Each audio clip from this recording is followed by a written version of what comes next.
guys, for our next stop, dito kami sa Nanjing Road.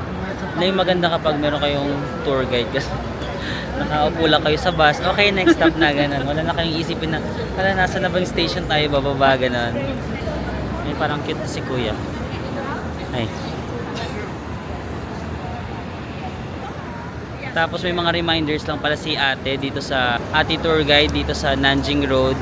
Kapag daw may mga, hindi naman lahat daw, pero may mga iba daw kasi na nagbebenta na parang medyo i-scam kayo, parang sasabihin na tara sama kayo sa store namin, mas mura dito, ganyan. Tapos pag sumama na kayo sa kanila, pupunta kayo sa parang isolated store, tapos i-force nila kayo na bumili, tapos hindi kayo makakontakt syempre kasi isolated yung area, ganun. So better not, although hindi naman doon lahat ganun, yung iba honest naman na vendor, pero yung iba kasi dishonest talaga, hindi naman natin makakontrol yun. So better wag kayong sumama kapag may nag-aaya sa'yo ng mga ganun. Pero ako, hindi ko lang mapapromise kasi pag cute, di ba? Tapos parang, uy, willing po ako mas-scam. Charot.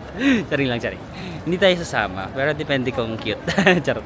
So, ito na yung Nanjing Road, guys. Maganda siya, para siyang Europe. Charing. No? Para siyang Europe. Sa Asia na napunta tayo mga ganito. Oo, true. Hindi pa naman ako nakapag-Europe, pero yung structure na parang Europe yung itsura na.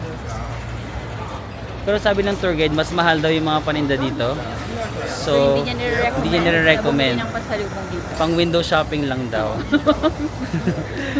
Mas mura daw dun sa The Bond, yung pupuntahan namin like tomorrow ba yan? Tomorrow. Yeah. Weekend ba ngayon? Hindi. Ay, hindi no. Weekdays. Wednesday ngayon pero parang ang saya kahit weekday. Saka hindi ko alam kung sa Shanghai lang, pero parang ang malawak yung mga lugar niya. Kaya, ang wide ng wide yung space. Nalalakaran mo. Ayan na yung mga ano. Maganda tayo, kung may makita tayong store, yung parang yung ginagawa nila na tara punta tayo sa BBQ. Sige, ganun tayo. Hanap tayo. Bakit ka malungkot? Akala ko mahal niya ako. Div polo. Ba't di na kita nakikita lagi? Kasi ICBC. Hindi, mali ka kasi tama siya. Ayun.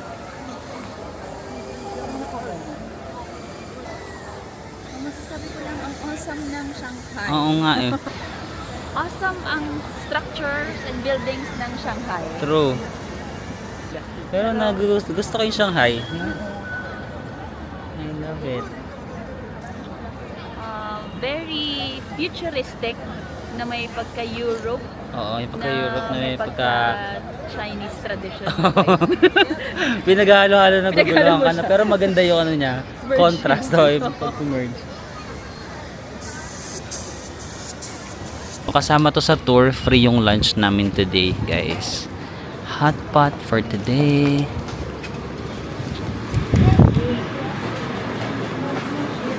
Ay, mall pala ito, guys. It's a prank na naman. Akala ko yung RT Mart is yun na yung name ng store. Ay, cute ng KFC nila. Nandiyan tayo magla-lunch, guys, sa surprising Xuanba. Ay, ang cute. Umiikot. Umiikot yung pagkain, guys. So, unli, no? Parang buffet. Cute.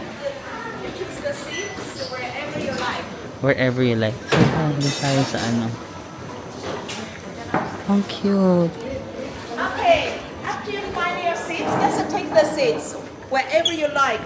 And Okay. then come here to take the pot. To take the what? And then take the pot. Ang cute.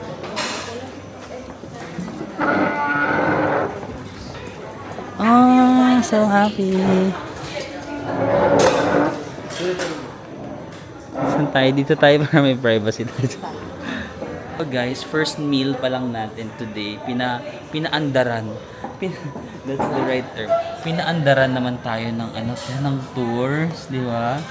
I'm so happy naman sa first meal natin. Paandar.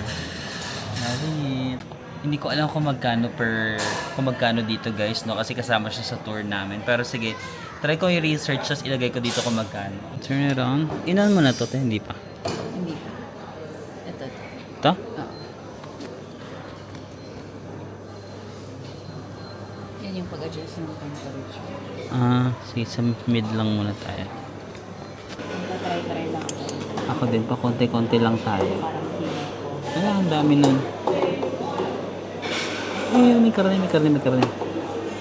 Papakita ko sa inyo guys, para nakikita nyo yung kinukuha ko. Yan na yung meatballs. Yan na yung mga meat natin. Ay, ito. Tapos may itlog ng pork.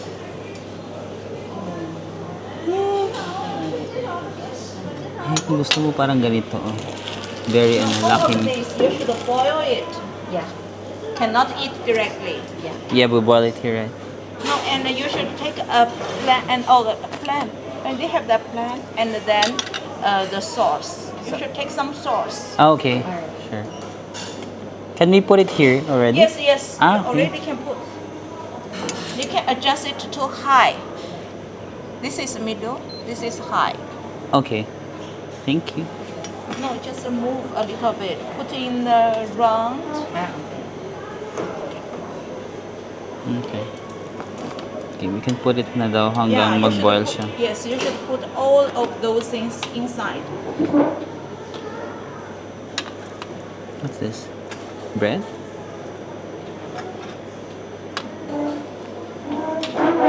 Ito yung nagawa kong sauce pero hindi ko alam yung lasa kasi hindi ako familiar sa mga nandun na ingredients. Lasang bagoong. Okay lang.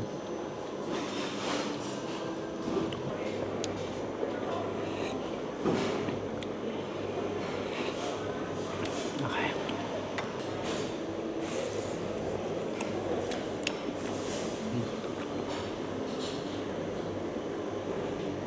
Is it yummy? Ah.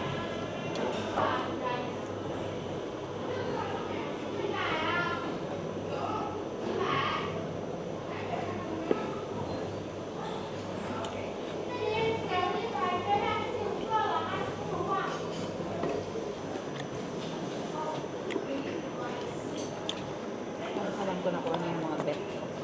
Ano? Yung white na ano, parang fish. Tapos yung malaking ganit. Parang kikyam. Tofu? Tofu ba? Hindi. Kikyam.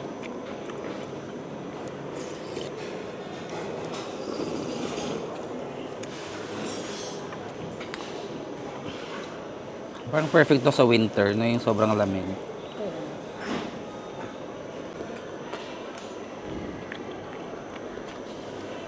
Ito yung sausage nila. May mais pala sa loob. Pero ano? May mais. Sausage na may mais.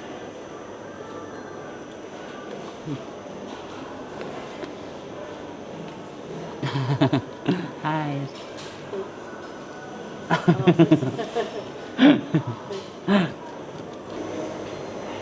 Na-notice ko lang, Hmm. sa mga neighboring countries natin, mahilig sila sa gulay. Anong nangyari sa Pilipinas? Yung ano?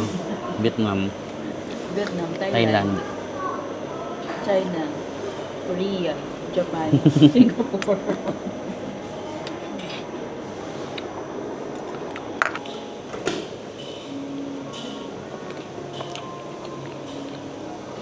Sarap sa nila. Hindi siya super... Nakatato Yung may na. ibang mga pakwan na pag kinagat mo, parang tubig na lang yung Mm. kinakain mo. Tapos parang medyo mabuhangin or Mm. sand. Ah, oo. Parang sandy yung ano yung... Ito hindi yung texture niya, hindi maano, no? O nga.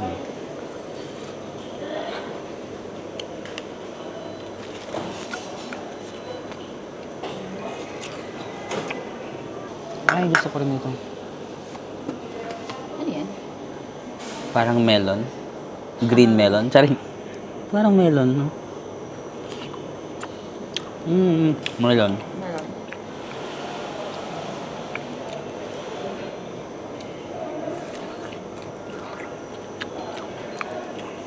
May balat pala to.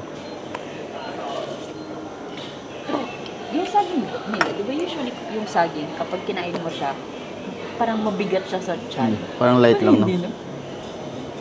Amazing.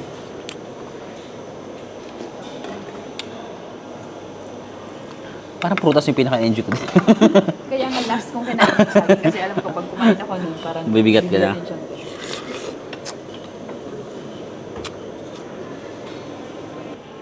Maliliit lang siya pero cute, masarap. Magabaon ako ng isa. Mahalata ka eh. Lalagay ko sa bulsa. Tapos tumututunog pala na pag-alabas. Napahiya ako sa saging. Para sa saging. No? Itinaya ko ang aking kredibilidad.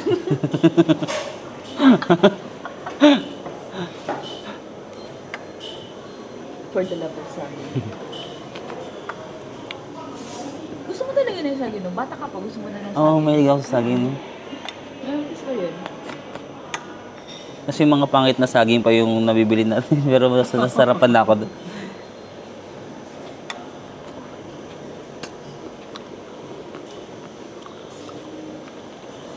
Hindi ko alam anong tawag sa Tagalog.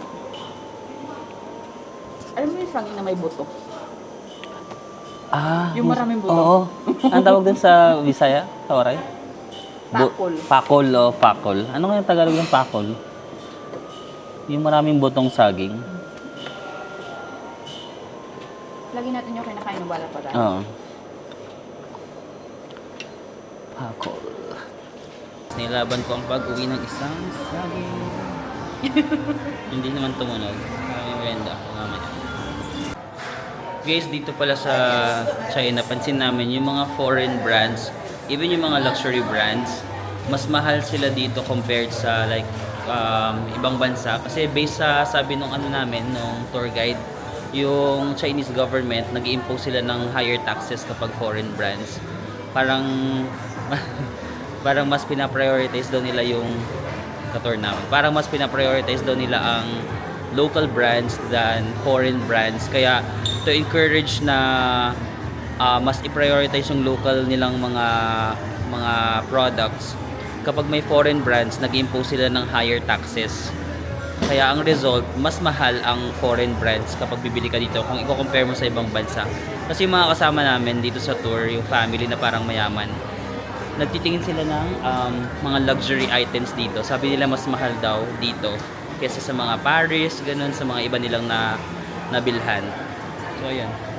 So, I think ang China hindi siya like ideal for shopping. Maybe kung gusto mo ng mga branded items, baka hindi China ang right place for you.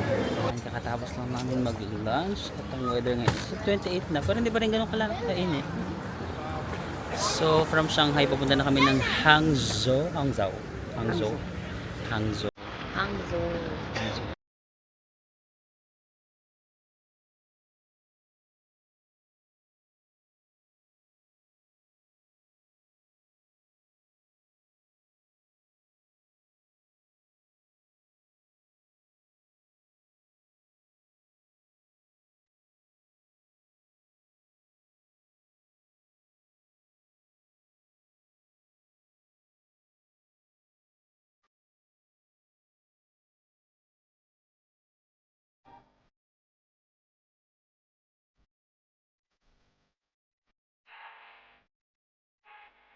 Nag-drive kami from Shanghai to Hangzhou, mga around 2 hours. Tapos nag-stop over muna kami dito sa Hanxing, which is like an ancient town daw dito. So ayan, magta-try kami ng mga traditional Chinese costume. Tapos we will just try some traditional Chinese costume.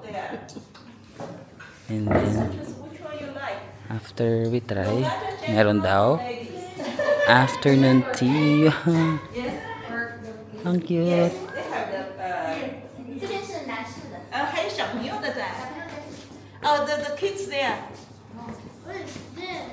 This is ours.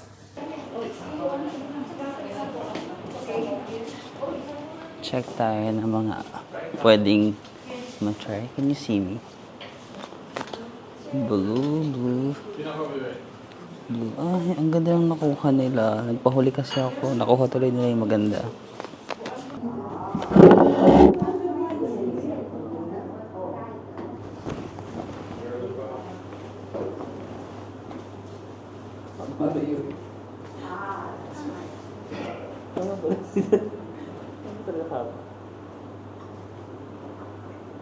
Just like other girls,